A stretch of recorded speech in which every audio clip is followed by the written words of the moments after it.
Imagina una carta que cambió el curso de la historia, escrita por un ex perseguidor de cristianos, enviada a la ciudad más grande del mundo antiguo y preservada durante siglos en las catacumbas de Roma. Esta no es solo otra historia antigua, es la narrativa de cómo un documento revolucionario cruzó continentes, sobrevivió persecuciones y transformó el pensamiento occidental. El libro de Romanos es como un thriller teológico que comienza en las bulliciosas calles de Corinto, viaja a través del Mediterráneo en manos de una mujer llamada Febe y aterriza en el corazón del Imperio Romano. Una carta que llevó a Agustín a convertirse al leer solo un versículo, inspiró a Lutero a iniciar la Reforma Protestante y sigue intrigando a los estudiosos hasta hoy. Prepárate para un viaje que va desde las sombrías catacumbas romanas hasta los grandes debates filosóficos, desde las sangrientas persecuciones hasta los más grandes descubrimientos espirituales. Esta es la historia de cómo 16 capítulos de pergamino cambiaron el mundo para siempre. Nuestra historia comienza con una carta extraordinaria, escrita por un hombre llamado Pablo. En las primeras palabras del capítulo 1, versículo 1, se presenta de manera única: Pablo, siervo de Jesucristo, llamado a ser apóstol, apartado para el Evangelio de Dios. Esta no es una presentación cualquiera. Cada palabra fue cuidadosamente elegida para establecer su autoridad y misión. Pablo comienza explicando que este Evangelio no es una novedad repentina. En el versículo 2, enfatiza que es el mismo Evangelio que Dios había prometido por medio de sus profetas en las Sagradas Escrituras. Esta conexión con las profecías antiguas es crucial, pues muestra la continuidad del plan de Dios a través de la historia. El corazón de este mensaje, como explica Pablo en los versículos 3 y 4, es Jesucristo. Presenta a Jesús en toda su complejidad, acerca de su Hijo, que como hombre era descendiente de David, y que mediante el Espíritu de Santidad fue declarado Hijo de Dios con poder, por su resurrección de entre los muertos, Jesucristo nuestro Señor. Esta es una de las declaraciones más profundas sobre la naturaleza de Jesús en toda la Biblia, mostrando tanto su humanidad como descendiente de David, como su divinidad confirmada por la resurrección. En el versículo 5, Pablo revela su misión personal. Por medio de él y por causa de su nombre, recibimos gracia y apostolado para llamar de entre todas las naciones a un pueblo para la obediencia que viene por la fe. Este es un llamado universal. El Evangelio no está limitado a un grupo étnico o cultural específico. Los destinatarios de esta carta son identificados en el versículo 7. A todos los que en Roma son amados de Dios y llamados a ser santos. Roma, la poderosa capital del imperio, ahora albergaba una comunidad de personas transformadas por el Evangelio. Pablo los ve como amados por Dios y santos, términos que indican tanto el privilegio como la responsabilidad de su nueva identidad en Cristo. La gratitud de Pablo por la iglesia en Roma es evidente en el versículo 8. Primeramente, doy gracias a mi Dios, por medio de Jesucristo, por todos ustedes, porque en todo el mundo se anuncia la fe que tienen. Esto revela algo notable. Aun sin la presencia directa de un apóstol, la iglesia en Roma ya tenía una reputación que se extendía por todo el imperio. Pablo luego comparte su profundo deseo de visitar Roma. En los versículos 9-10 revela: Dios es testigo de cómo constantemente me acuerdo de ustedes en mis oraciones en todo tiempo, pidiendo que ahora por fin, por la voluntad de Dios, se me abra el camino para ir a ustedes. Esta no es solo una cortesía, es una revelación del corazón pastoral de Pablo y su estrategia misionera. El motivo de su deseo de visitar Roma es explicado en los versículos 11-12. Anhelo verlos para compartir con ustedes algún don espiritual, para fortalecerlos. es decir, para que ustedes y yo seamos mutuamente alentados por la fe que compartimos. Nótese la humildad de Pablo. No solo quiere enseñar, sino también ser alentado por la fe de los romanos. Pablo revela en el versículo 13 que ya ha intentado varias veces visitar Roma. Quiero que sepan, hermanos, que muchas veces me propuse ir a visitarlos, pero hasta ahora he sido impedido. Esto muestra que el establecimiento de la iglesia en Roma no dependió de la presencia física de un apóstol, un testimonio del poder del Evangelio para extenderse a través de los creyentes comunes. La motivación universal de Pablo se expresa en los versículos 14-15. Soy deudor tanto a griegos como a bárbaros, tanto a sabios como a ignorantes. Por eso estoy dispuesto a predicar el Evangelio también a ustedes que están en Roma. Esta declaración es revolucionaria. En la cultura romana, que valoraba tanto las distinciones sociales, Pablo se ve como deudor a todos, independientemente de su origen o estatus. Luego, en los versículos 16-17, Pablo presenta el tema central de toda la carta. No me avergüenzo del Evangelio, porque es poder de Dios para la salvación de todo aquel que cree, primero del judío, luego del griego. Porque en el Evangelio se revela la justicia de Dios, una justicia que por la fe y para la fe, como está escrito, el justo vivirá por la fe. Esta es una de las declaraciones más importantes de toda la Biblia, estableciendo el Evangelio como el poder universal de Dios para la salvación. A partir del versículo 18, Pablo comienza a explicar por qué esta salvación es necesaria. La ira de Dios se revela desde el cielo contra toda impiedad e injusticia de los hombres que reprimen la verdad con su injusticia. Luego desarrolla un argumento sobre cómo toda la humanidad puede conocer a Dios a través de la creación. En los versículos 19-20 explica: lo que de Dios se puede conocer les es manifiesto, porque Dios se lo manifestó. Porque desde la creación del mundo, los atributos invisibles de Dios, su eterno poder y su naturaleza divina, se han visto claramente, siendo comprendidos por medio de lo creado, de modo que no tienen excusa. Pablo describe, desde el versículo 21 al 23, cómo la humanidad se apartó de Dios. Pues habiendo conocido a Dios, no lo glorificaron como a Dios, ni le dieron gracias, sino que se envanecieron en sus razonamientos, y su necio corazón fue entenebrecido. Profesando ser sabios, se hicieron necios, y cambiaron la gloria del Dios inmortal por imágenes de hombres mortales, así como de aves, cuadrúpedos y reptiles. Las consecuencias de este rechazo se describen en los versículos 24-32, donde Pablo detalla cómo Dios los entregó a sus propios deseos pecaminosos. El capítulo concluye con una lista de comportamientos que surgen cuando las personas rechazan a Dios, culminando con la observación de que, aunque conocen el justo decreto de Dios, no solo practican tales cosas, sino que también aprueban a quienes las practican. Este primer capítulo sienta las bases para todo el argumento que Pablo desarrollará en los capítulos siguientes.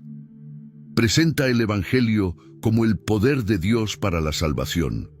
Establece la necesidad universal de esta salvación debido al pecado universal y prepara el terreno para la explicación de la solución de Dios a esta desesperada situación de la humanidad. Después de exponer la condición de los gentiles en el capítulo anterior, Pablo ahora se dirige a un grupo específico, aquellos que se consideran moralmente superiores y aptos para juzgar a los demás. En el capítulo 2, versículo 1, hace una declaración sorprendente que resuena a través de los siglos. Por lo tanto, tú que juzgas a otros no tienes excusa, pues al juzgar a los demás te condenas a ti mismo, ya que practicas las mismas cosas que condenas.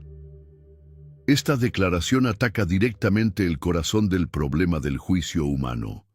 la hipocresía. Pablo desarrolla entonces un poderoso argumento sobre la naturaleza del juicio divino. En el capítulo 2, versículos 2 al 4, revela: sabemos que el juicio de Dios contra los que practican tales cosas se basa en la verdad. ¿Piensas tú que juzgas a los que hacen tales cosas y haces lo mismo, que escaparás del juicio de Dios? ¿O desprecias las riquezas de su bondad, paciencia y tolerancia sin darte cuenta de que su bondad te lleva al arrepentimiento? Aquí, Pablo establece un marcado contraste entre el juicio humano, a menudo parcial e hipócrita, y el juicio divino, que siempre se basa en la verdad. La paciencia de Dios tiene un propósito específico, pero puede ser malinterpretada. En el capítulo 2, versículo 5, Pablo advierte: pero por tu obstinación y por tu corazón impenitente, estás acumulando ira contra ti mismo para el día de la ira, cuando se revelará el justo juicio de Dios. Esta es una advertencia solemne contra la interpretación errónea de la paciencia divina como una forma de aprobación o indiferencia al pecado. El apóstol establece entonces un principio universal de justicia que trasciende todas las distinciones culturales y religiosas.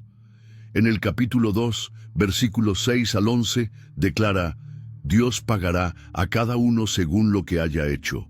Dará vida eterna a los que, perseverando en hacer el bien, buscan gloria, honor e inmortalidad.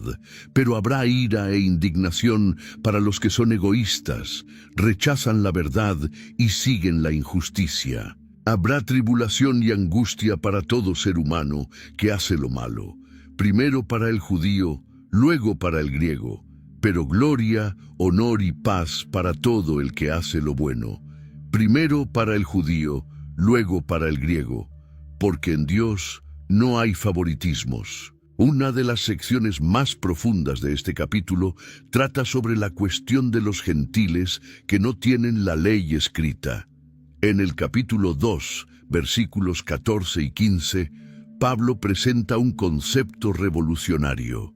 De hecho, cuando los gentiles, que no tienen la ley, cumplen por naturaleza lo que ésta exige, ellos mismos son ley para sí mismos, aunque no tengan la ley, ya que muestran que las exigencias de la ley están escritas en su corazón, dando testimonio su conciencia y sus pensamientos, que unas veces los acusan y otras los defienden.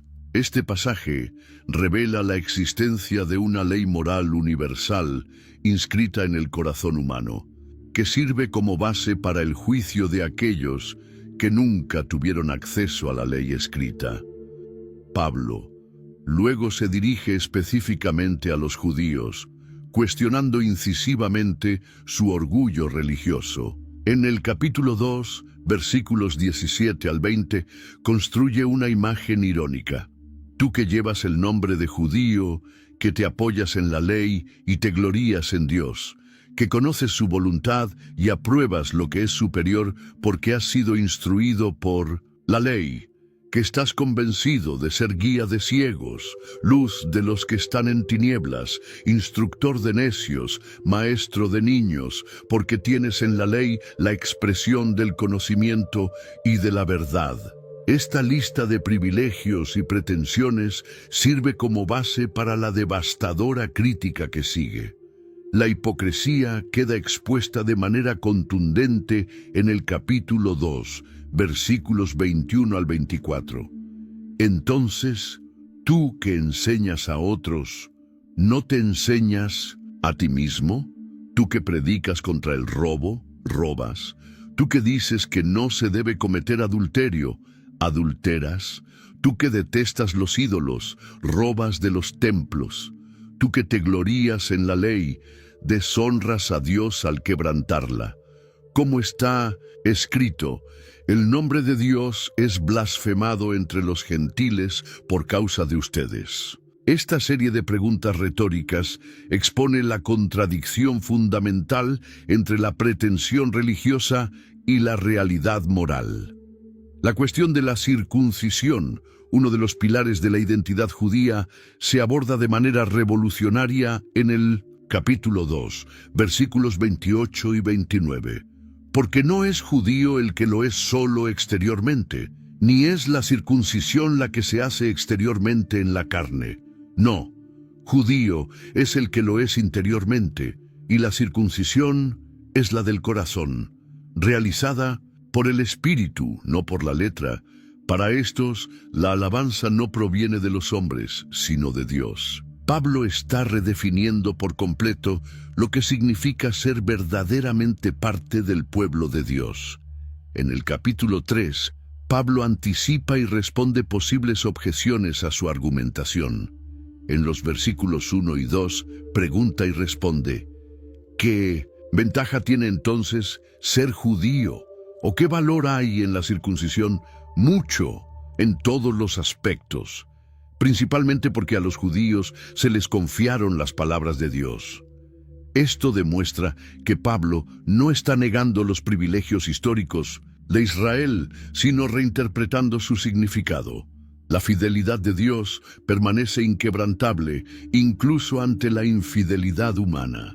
En el capítulo 3, versículos 3 y 4, Pablo afirma: ¿qué importa si algunos fueron infieles? ¿Acaso su infidelidad anulará la fidelidad de Dios? De ninguna manera. Que Dios sea veraz y todo hombre mentiroso. Este es un principio fundamental que sostiene toda la argumentación de Pablo sobre la justicia divina. Para demostrar la universalidad del pecado, Pablo presenta una impresionante serie de citas del Antiguo Testamento. En el capítulo 3, versículos 10 al 18, declara: como está escrito, no hay justo, ni siquiera uno, no hay quien entienda, no hay quien busque a Dios. Todos se han desviado, a una se han vuelto inútiles. No hay quien haga lo bueno, ni siquiera uno. Sepulcro abierto es su garganta, con su lengua engañan. Veneno de serpientes hay en sus labios.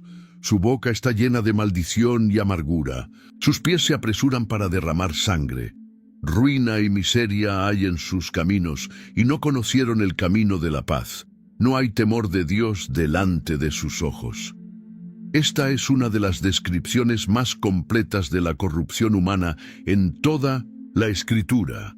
El verdadero propósito de la ley se revela entonces en el capítulo 3, versículo 20.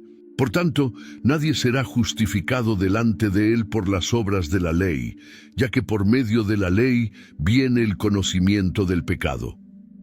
La ley no fue dada como un medio de salvación, sino como un medio para revelar el pecado.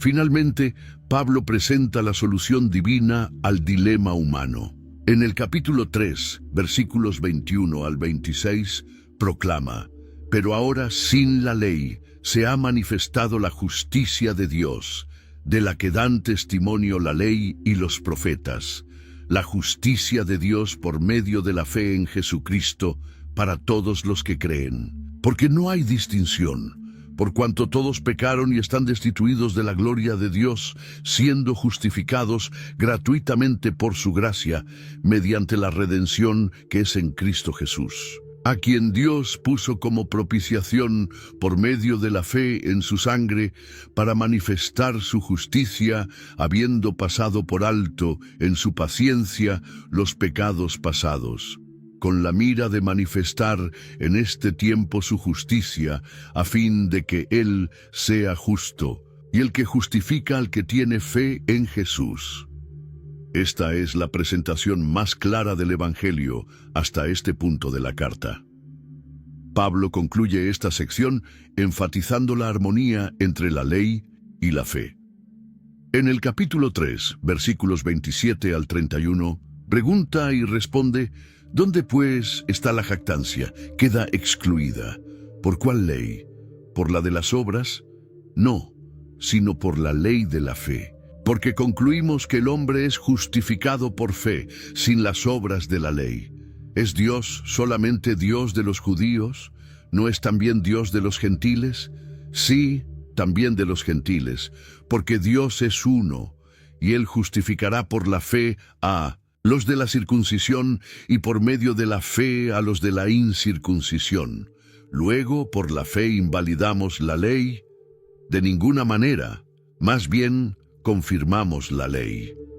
Esta conclusión prepara el terreno para su discusión sobre Abraham y la fe en el siguiente capítulo, donde mostrará cómo la justificación por la fe siempre fue el plan de Dios. Después de establecer que la justificación viene por la fe, Pablo presenta el ejemplo más poderoso de esta verdad: Abraham, el patriarca del pueblo judío.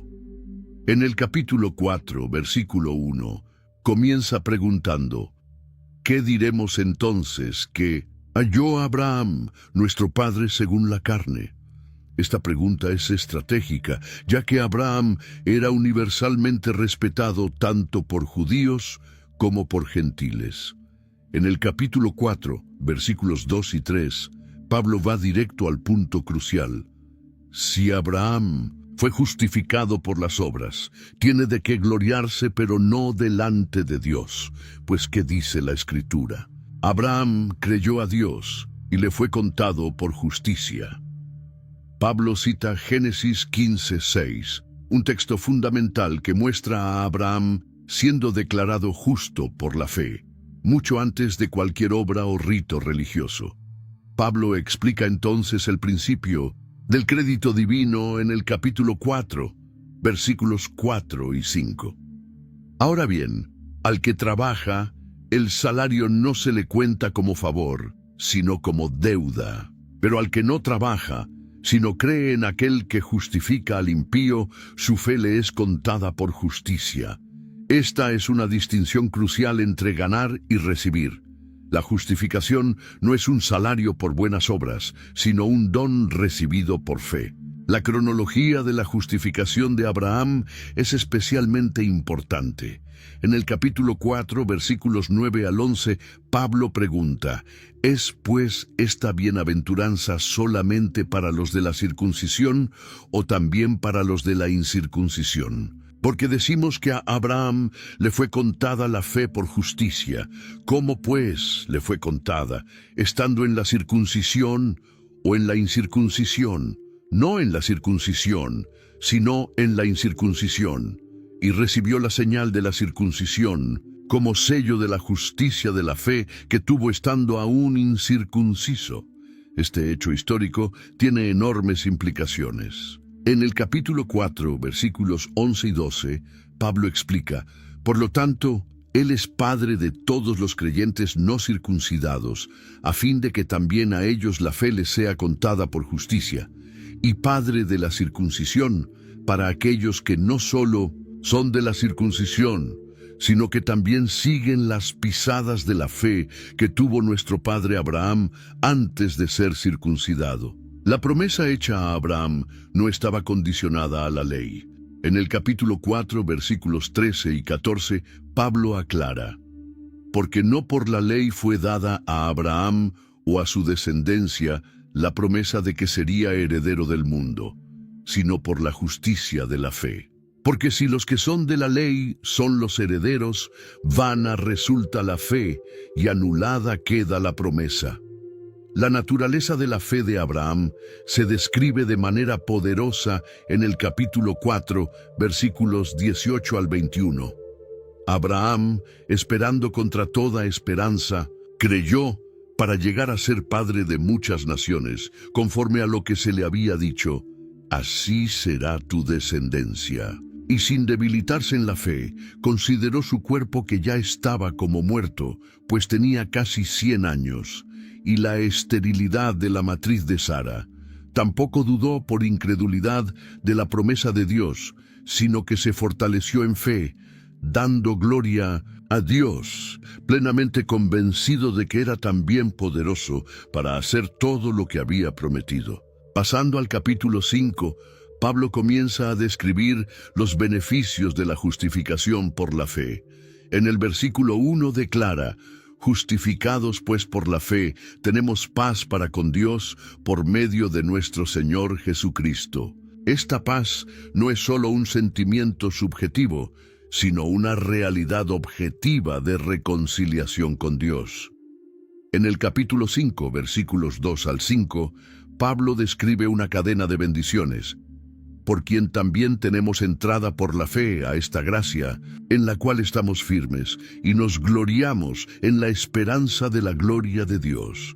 Y no solo esto, sino que también nos gloriamos en las tribulaciones, sabiendo que la tribulación produce paciencia, la paciencia, prueba, y la prueba, esperanza. Y la esperanza no avergüenza, porque el amor de Dios ha sido derramado en nuestros corazones por el Espíritu Santo que nos fue dado. La magnitud del amor de Dios se enfatiza en el capítulo 5, versículos 6 al 8. Porque Cristo, cuando aún éramos débiles, a su tiempo murió por los impíos. Ciertamente, apenas morirá alguno por un justo. Con todo, pudiera ser que alguno osara morir por el bueno. Mas Dios muestra su amor para con nosotros, en que siendo aún pecadores, Cristo murió por nosotros. Pablo introduce entonces un contraste fundamental entre Adán y Cristo.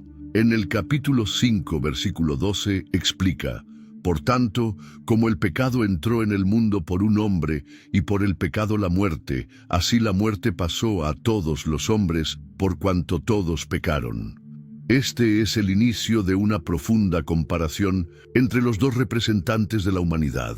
En el capítulo 5, versículos 15 al 17, Pablo destaca la sobreabundancia de la gracia. Pero el don no fue como la transgresión, porque si por la transgresión de aquel uno murieron muchos, abundaron, mucho más para muchos la gracia y el don de Dios, por la gracia de un hombre, Jesucristo.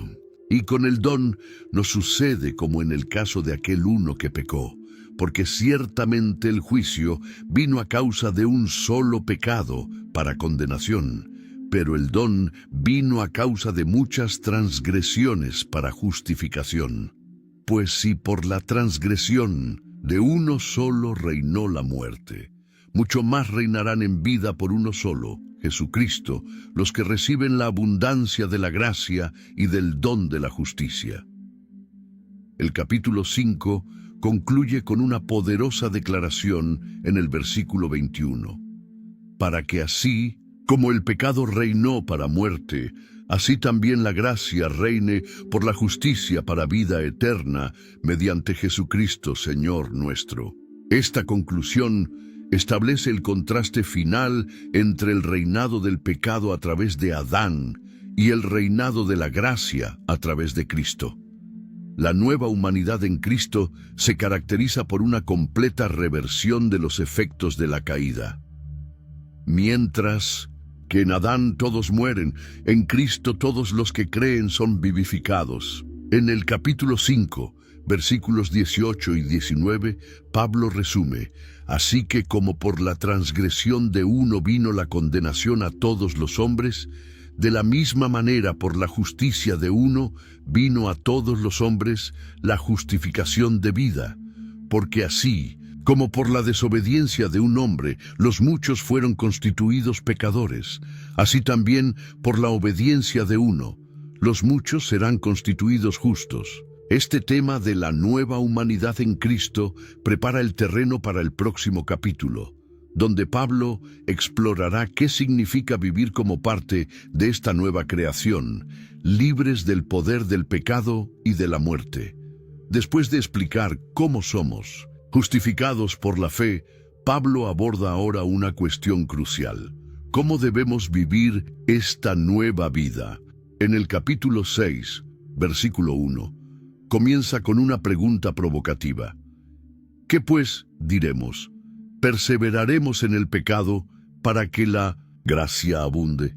Esta pregunta surge naturalmente después de su declaración sobre la sobreabundancia de la gracia. La respuesta de Pablo en el capítulo 6, versículo 2, es contundente. En ninguna manera, porque los que hemos muerto al pecado, ¿cómo viviremos aún en él? Para explicar esta verdad, Pablo usa la poderosa imagen del bautismo. En el capítulo 6, versículos 3 y 4 declara: ¿O no sabéis que todos los que hemos sido bautizados en Cristo Jesús, hemos sido bautizados en su muerte?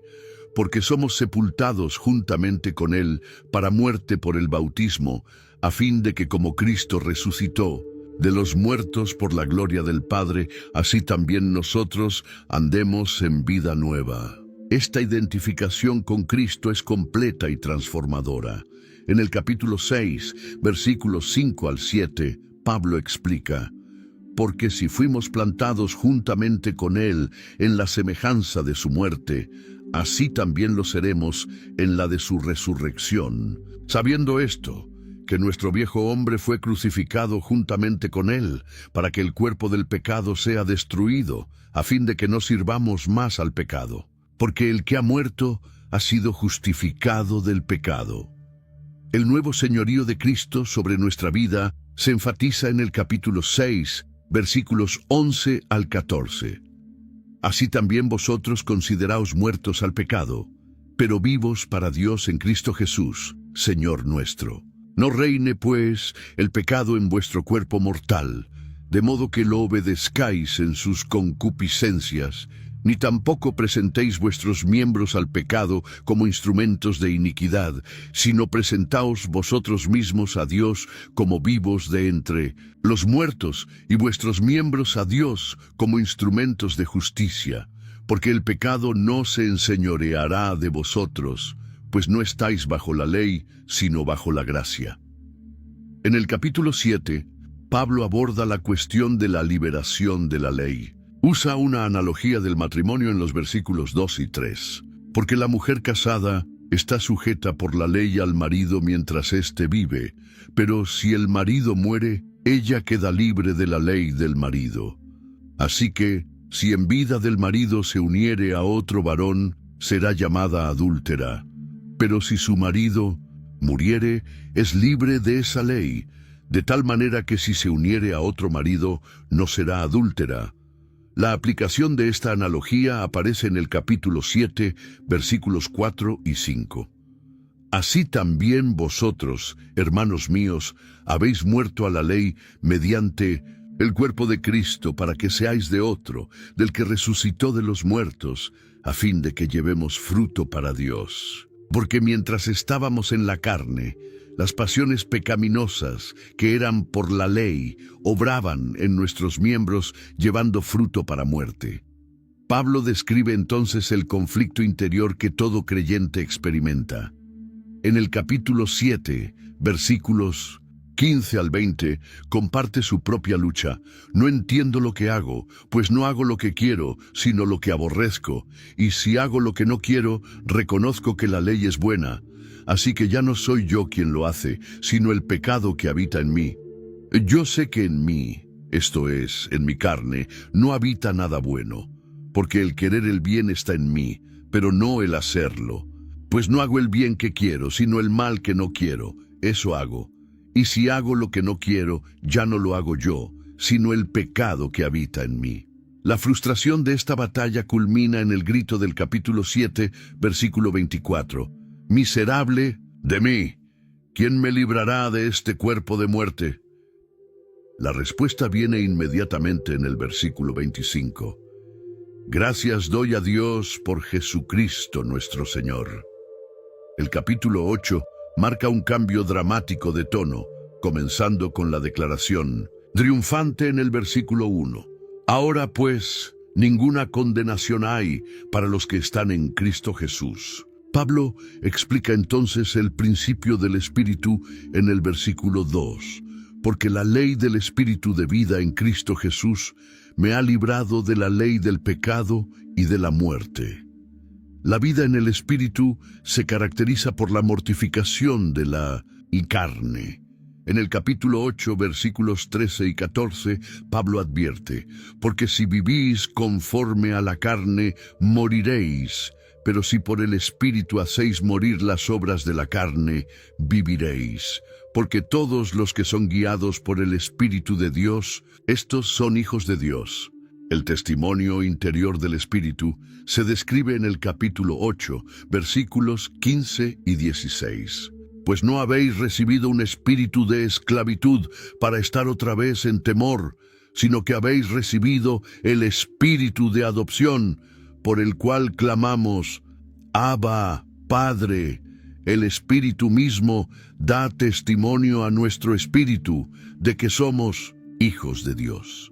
Pablo presenta entonces una visión cósmica de la redención. En el capítulo 8, versículos 19 al 22, describe, porque el anhelo ardiente de la creación es el aguardar la manifestación de los hijos de Dios, porque la creación fue sujeta a vanidad, no por su propia voluntad, sino por causa del que la sujetó en esperanza, porque también la creación misma será libertada de la esclavitud de corrupción, a la libertad gloriosa de los hijos de Dios. Porque sabemos que toda la creación gime a una y a una está con dolores de parto hasta ahora.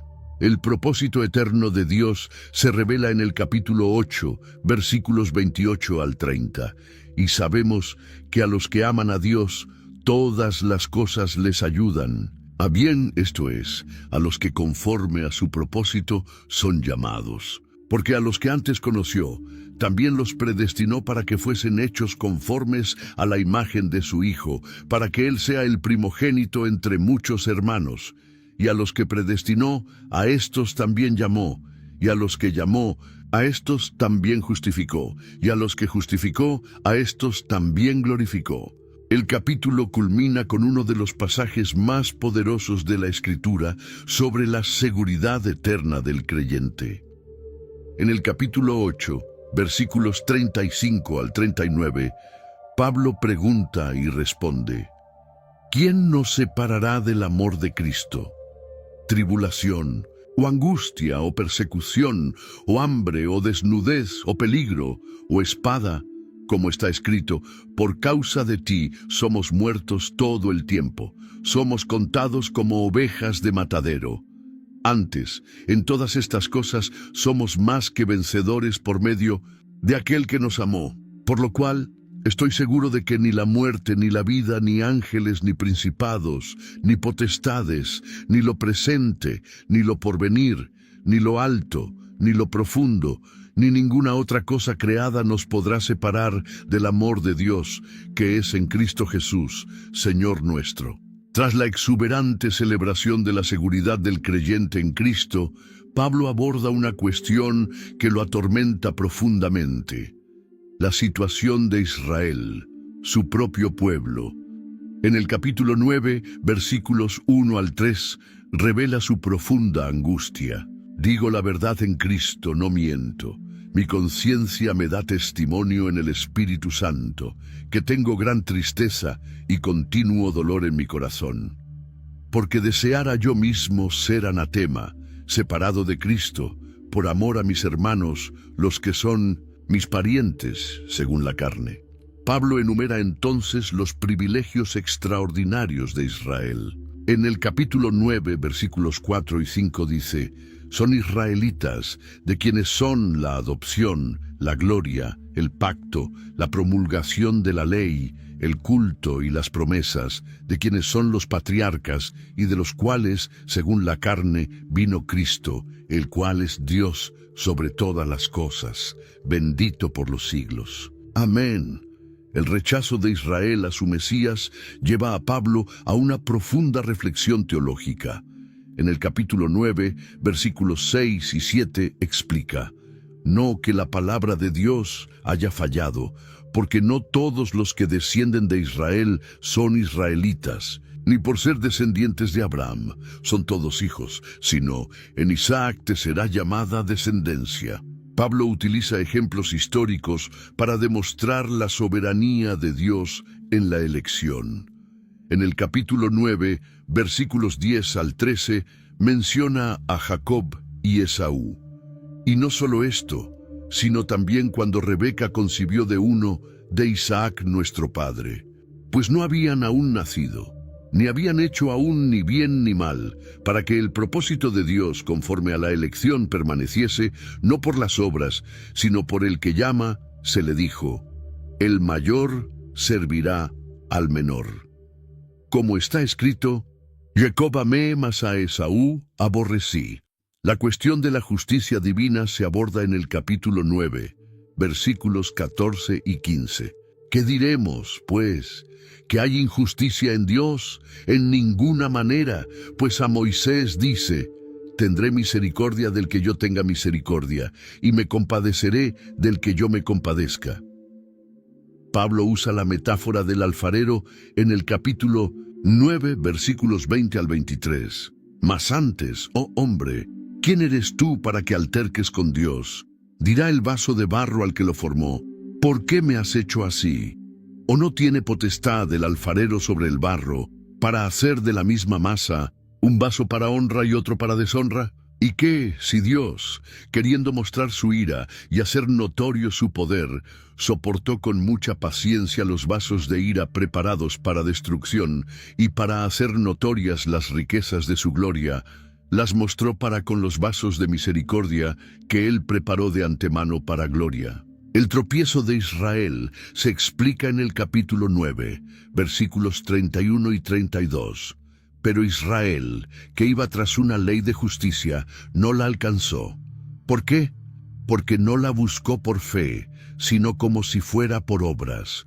Tropezaron en la piedra de tropiezo. En el capítulo 10, Pablo aborda la responsabilidad humana en la respuesta al Evangelio. En el versículo 1 expresa nuevamente su deseo: hermanos, ciertamente el anhelo de mi corazón y mi oración a Dios por Israel es para salvación. Reconoce su celo en el versículo 2, porque yo les doy testimonio de que tienen celo de Dios, pero no conforme al conocimiento. La accesibilidad universal de la salvación se enfatiza en el capítulo 10, versículos 11 al 13. La Escritura dice: todo aquel que en él creyere no será avergonzado, porque no hay diferencia entre judío y griego, pues el mismo que es Señor de todos, es rico para con todos los que le invocan, porque todo aquel que invocare el nombre del Señor será salvo. La necesidad de la predicación se destaca en el capítulo 10, versículos 14 y 15. ¿Cómo pues invocarán a aquel en quien no han creído? ¿Y cómo creerán en aquel de quien no han oído? ¿Y cómo oirán sin haber quien les predique?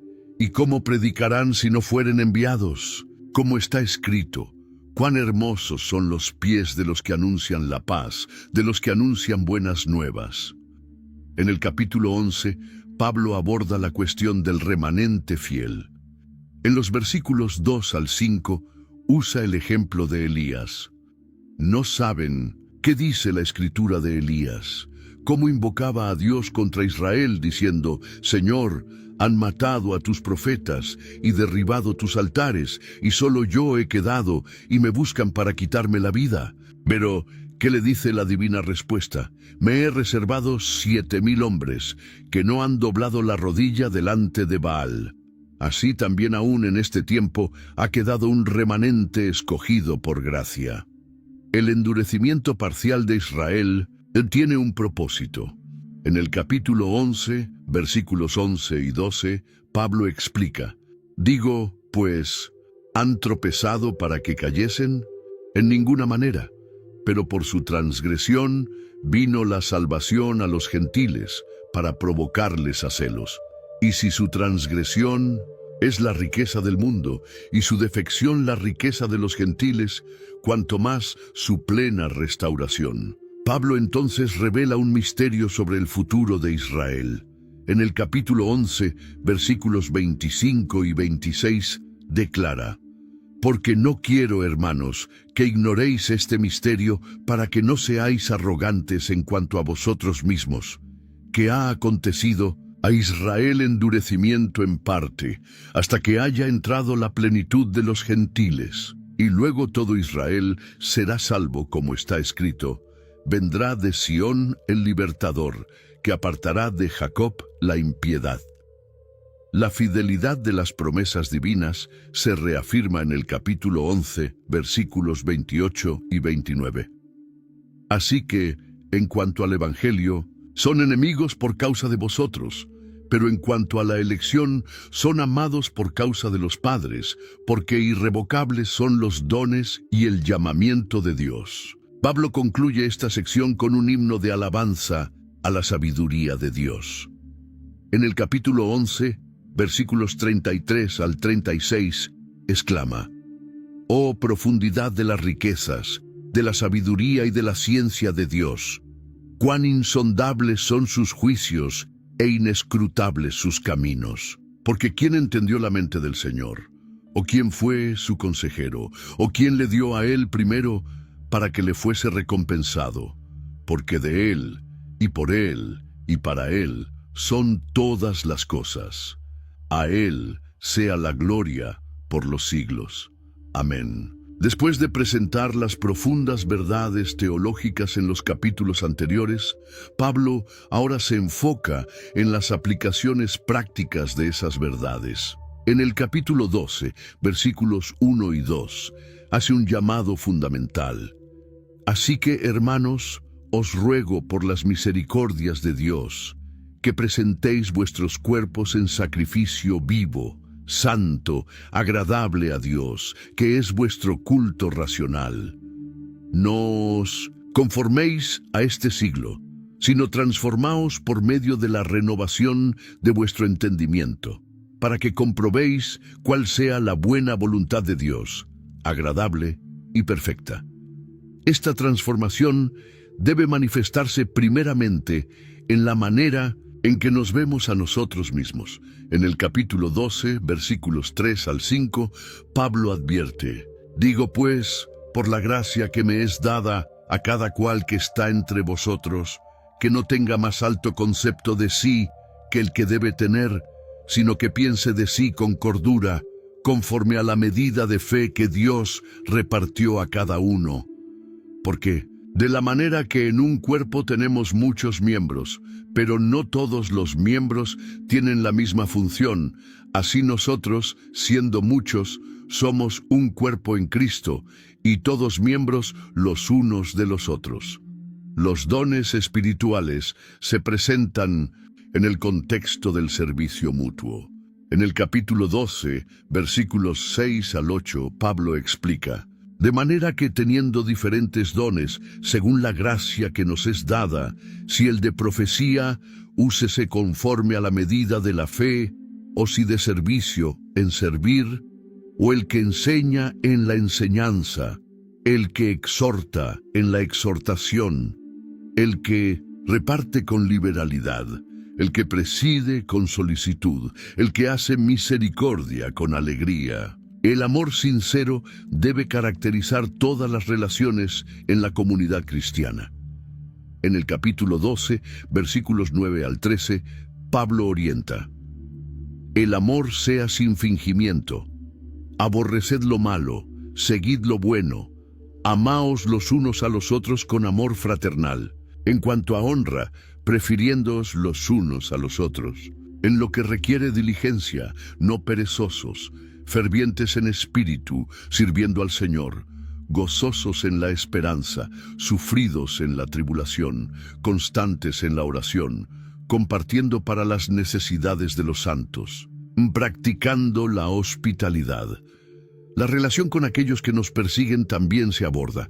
En el capítulo 12, versículos 14 y 17, 21, Pablo instruye: «Bendecid a los que os persiguen, bendecid y no maldigáis, no paguéis a nadie mal por mal, procurad lo bueno delante de todos los hombres. Si es posible, en cuanto dependa de vosotros, estad en paz con todos los hombres. No os venguéis vosotros mismos, amados míos, sino dejad lugar a la ira de Dios.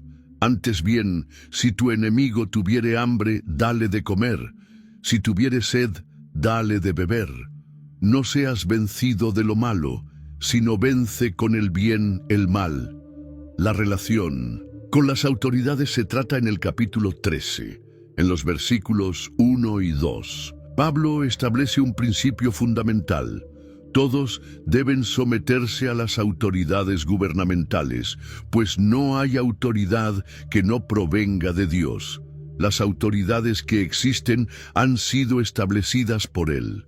Por lo tanto, quien se rebela contra la autoridad se opone a lo que Dios ha instituido, y aquellos que proceden así traerán condenación sobre sí mismos. El pago de impuestos se aborda en el capítulo 13, versículos 6 y 7. Por eso también ustedes pagan impuestos, porque las autoridades son siervos de Dios, dedicados continuamente a este servicio. Den a cada uno lo que le corresponde. Si es impuesto, impuesto. Si es tributo, tributo. Si es respeto, respeto. Si es honra, honra. El amor al prójimo se presenta como el cumplimiento de la ley. En el capítulo 13, versículos 8 al 10, Pablo declara: no tengan deudas con nadie, aparte de la deuda de amarse unos a otros, porque quien ama a su prójimo ha cumplido la ley. Los mandamientos: no cometerás adulterio, no matarás, no robarás, no codiciarás, y cualquier otro mandamiento, todos se resumen en este precepto: ama a tu prójimo como a ti mismo. El amor no hace mal al prójimo. Por lo tanto, el amor es el cumplimiento de la ley. La urgencia del tiempo presente se enfatiza en el capítulo 13, versículos 11 y 12.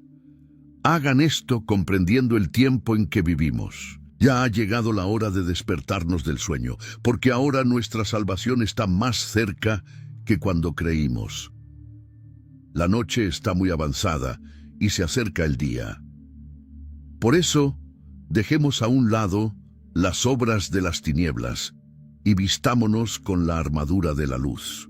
En el capítulo 14, Pablo aborda cuestiones discutibles en la iglesia. En los versículos 1 al 4, orienta: acepten al que es débil en la fe, sin discutir sobre opiniones. Uno cree que puede comer de todo, otro, que es débil, come solo verduras. El que come no debe menospreciar al que no come, y el que no come no debe condenar al que come, porque Dios lo ha aceptado. ¿Quién eres tú para juzgar al siervo de otro? Es para su propio Señor que está en pie o cae, y estará firme, porque el Señor es poderoso para sostenerlo. La cuestión de los días especiales también se trata en el capítulo 14, versículos 5 y 6. Uno considera un día más sagrado que otro considera iguales todos los días. Cada uno debe estar plenamente convencido en su propia mente. El que considera un día especial lo hace para el Señor. El que come carne lo hace para el Señor, pues da gracias a Dios. Y el que no come, para el Señor se abstiene y da gracias a Dios. El principio de la edificación mutua se enfatiza en el capítulo 14, versículos 19 y 20. Por tanto, esforcémonos en promover todo lo que conduzca a la paz y a la edificación mutua. No destruyas la obra de Dios por causa de la comida. Todo alimento es puro, pero es malo comer algo que haga tropezar a otros. En el capítulo 15, Pablo presenta a Cristo como modelo de conducta. En los versículos 1 al 3 declara: nosotros, los que somos fuertes, debemos soportar las flaquezas de los débiles y no agradarnos a nosotros mismos. Cada uno debe agradar a su prójimo para su bien, con el fin de edificarlo, pues ni siquiera Cristo se agradó a sí mismo. Pablo luego comparte sus planes misioneros. En el capítulo 15, versículos 20 al 24, explica: siempre me he esforzado en predicar el Evangelio donde Cristo no era conocido, pero ahora, ya no quedando lugares para mí en estas regiones, y dado que hace muchos años anhelo verlos, planeo hacerlo cuando me dirija a España. Espero visitarlos de paso y recibir ayuda de ustedes para ese viaje, después de haber disfrutado un poco de su compañía. El capítulo 16 está dedicado a saludos personales y comienza con una recomendación especial. En los versículos 1 y 2, Pablo escribe: Les recomiendo a nuestra hermana Febe, diaconisa de la iglesia en Cencrea. Les pido que la reciban en el Señor, de una manera digna de los santos, y que le brinden la ayuda que necesite, pues ha sido de gran ayuda para muchos, incluso para mí. La carta concluye con una doxología en el capítulo 16, versículos 25 al 27.